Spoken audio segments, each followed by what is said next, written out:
గురుగారు, తదుపరి మకర రాశి వారికి ఈ వారం ఎలా ఉండబోతుంది? మకర రాశి వారిని చూసుకున్నట్లయితే ఈ రాశి వారికి గతము కంటే కొంచెం మెరుగుపడి పరస్పర కలహాల నుంచి తగ్గి కొంత ఉపశమనం కలిగి మంచి జరిగే అవకాశాలు గోచరిస్తూ ఉన్నాయి. అట్లానే పంచమ స్థానంలో రవి బుధుల యొక్క సంచారం నడుస్తూ ఉన్నది.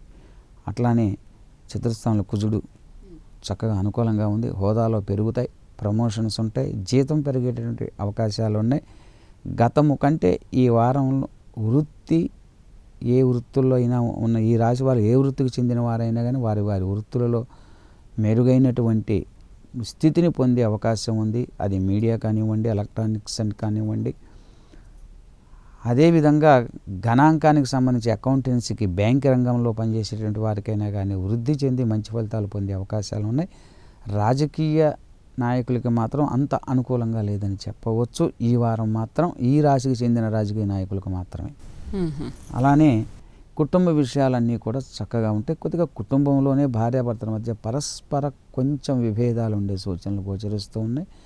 సమన్వయం పాటించటం ఉత్తమం.